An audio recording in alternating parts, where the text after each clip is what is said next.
रात के 12:15 बज रहे थे। नेशनल हाईवे 44 पर सन्नाटा इतना गहरा था कि टायर की सड़क से रगड़ने की आवाज भी किसी चीख जैसी लग रही थी। समीर अपनी एसयूवी तेजी से भगा रहा था। उसे सुबह तक दिल्ली पहुंचना था, लेकिन पिछले 2 घंटों से उसे एक भी गाड़ी नहीं दिखी थी।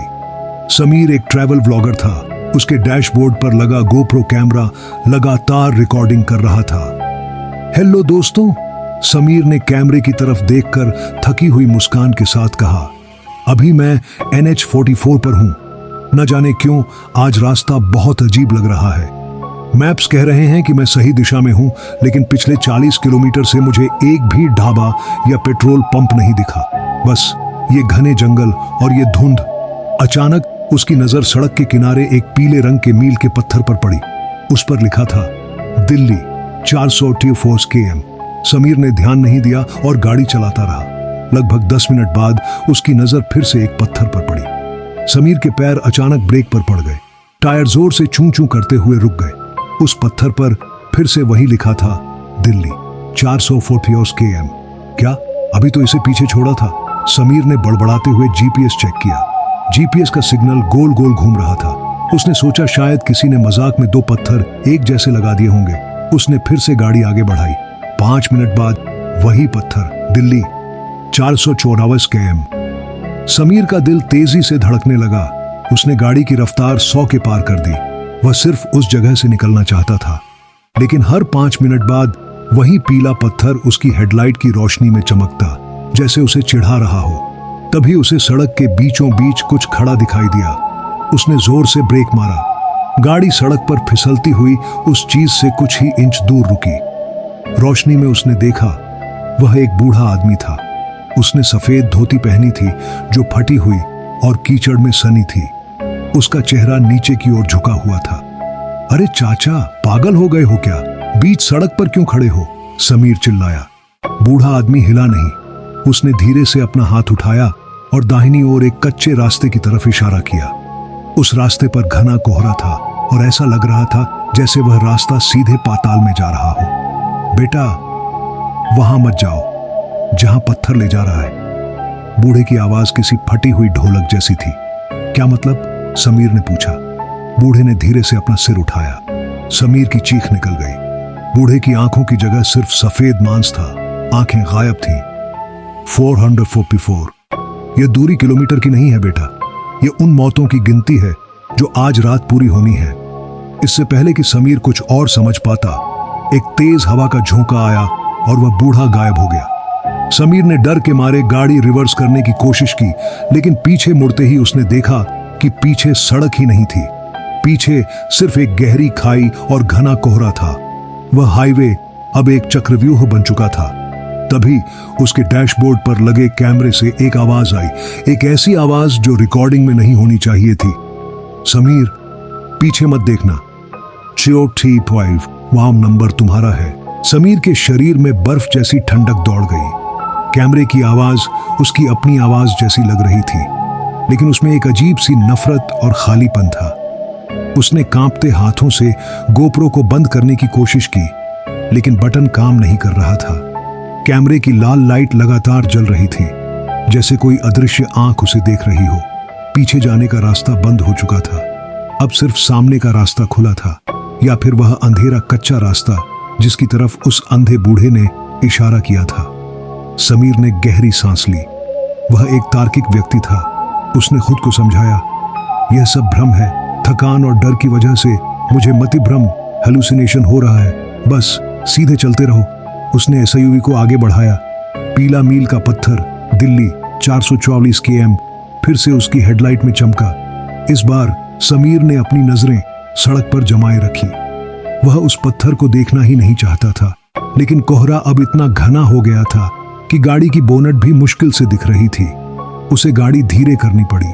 सन्नाटे को अब एक नई आवाज ने तोड़ दिया था। यह हवा की सरसराहट नहीं थी। यह एक धीमी फुसफुसाती हुई आवाज थी जो गाड़ी के चारों तरफ से आ रही थी। समीर, यहां आओ, हमारे साथ खेलो। उसने घबराकर खिड़कियों के शीशे चेक किए। सब पूरी तरह बंद थे, फिर भी आवाज साफ आ रही थी, जैसे कोई ठीक उसके कान के पास खड़ा हो। अचानक हेडलाइट की रोशनी में उसे सड़क के किनारे कुछ सफेद सा हिलता हुआ दिखा। कोहरे के बीच से एक छोटी लड़की बाहर निकली। उसने फ्रॉक पहनी हुई थी। वह सड़क के किनारे अकेली खड़ी थी। समीर का दिल पसीज गया। इतनी रात को इतने घने जंगल में एक छोटी बच्ची। उसने गाड़ी धीरे की। जैसे ही वह लड़की के पास पहुंचा, उसने देखा कि लड़की का मुंह खुला हुआ था, जैसे वह रो रही हो, लेकिन कोई आवाज नहीं आ रही थी। समीर ने गाड़ी रोकी और खिड़की का शीशा थोड़ा नीचे किया। बेटा, तुम यहाँ अकेली क्या कर रही हो? तुम्हारे मम्मी पापा कहाँ हैं? लड़की ने धीरे से अपना सिर उठाया। कोहरे और कम रोशनी में समीर को पहले कुछ समझ नहीं आया, लेकिन जब उसने ध्यान से देखा तो उसके प्राण सूख गए। लड़की के चेहरे पर कोई नाक, कोई मुंह नहीं था, सिर्फ सपाट चमड़ी थी।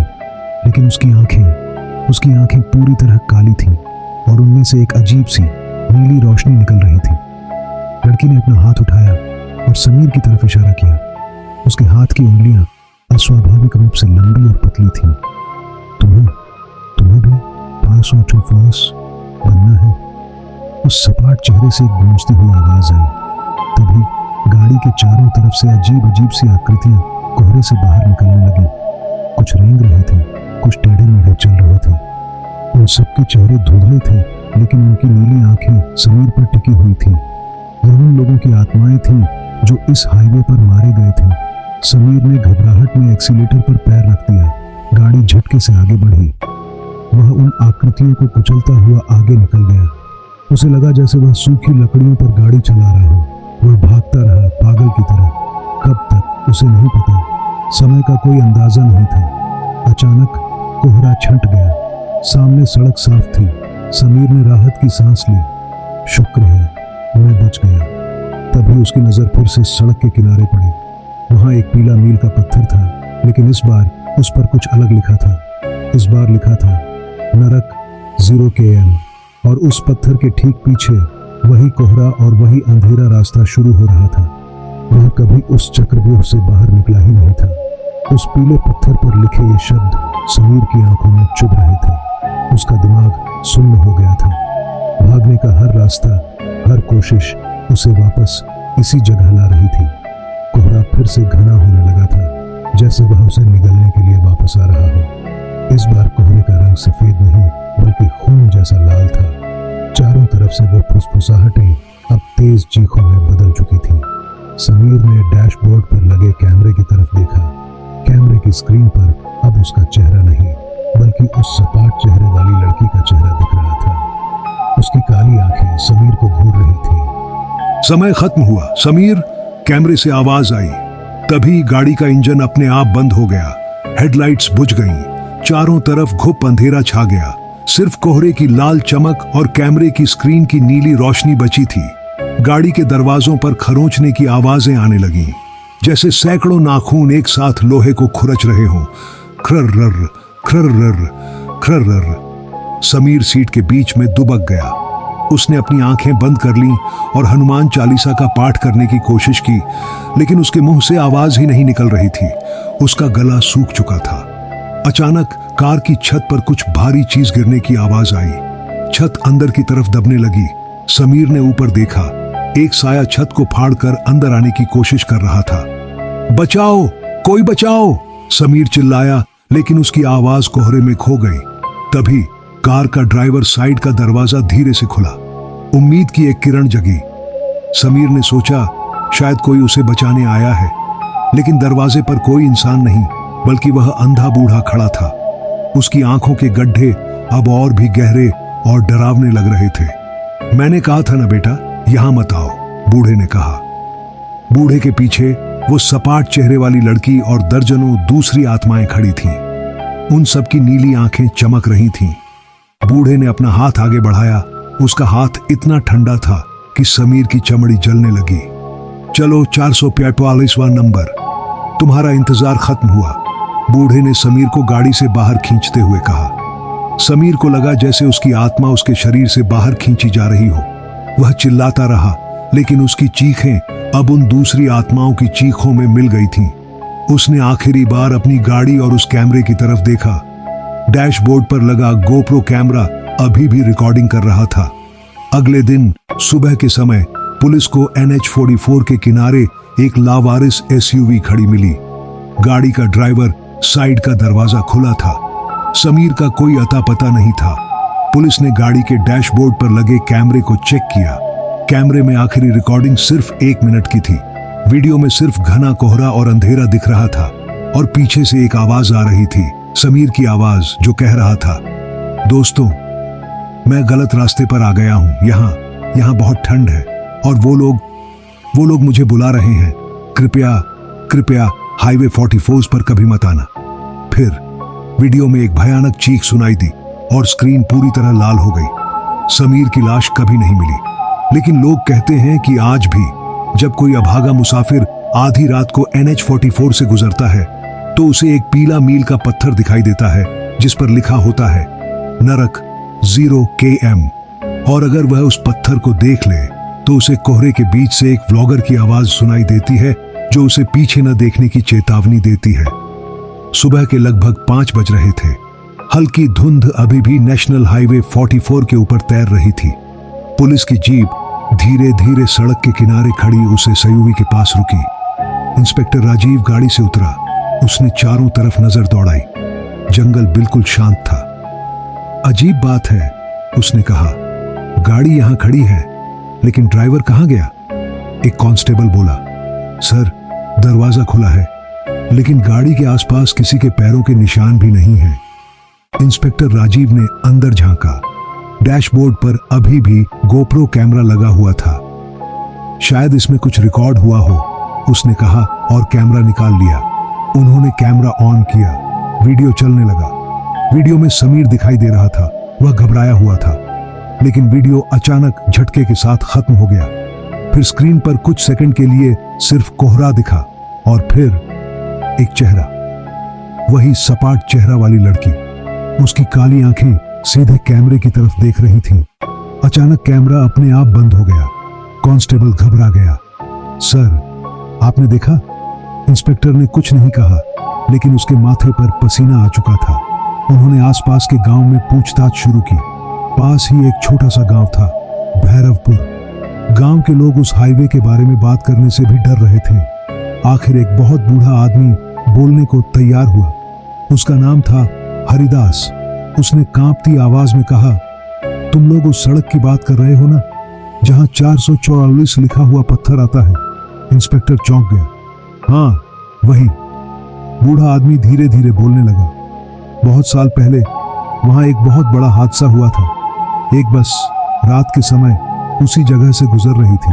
बस में 444 लोग थे, लेकिन उस रात बस खाई में गिर गई।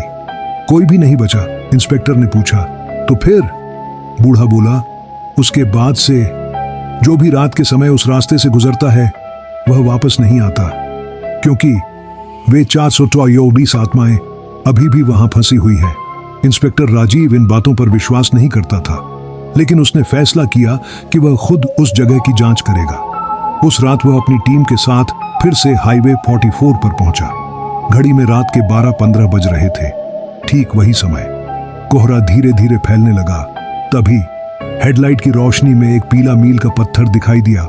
उस पर लिखा था दिल्ली 444 km। कांस्टेबल बोला, सर सुबह तो यहां ऐसा कोई पत्थर नहीं था। राजीव ने गाड़ी आगे बढ़ाई। 5 मिनट बाद फिर वही पत्थर, दिल्ली 444 km। कांस्टेबल की आवाज कांपने लगी। सर ये कैसे हो सकता है? राजीव ने कुछ नहीं कहा। तभी अचानक सड़क के बीचों बीच एक आदमी खड़ा दिखाई दिया। वही बूढ़ा, सफेद धोती, झुका हुआ सिर। राजीव ने ब्रेक मारा। कौन हो तुम? उसने पूछा। बूढ़े ने धीरे धीरे सिर उठाया। उसकी आंखें नहीं थीं, सिर्फ खाली गड्ढे। कांस्टेबल डर के मारे चिल्ला उठा।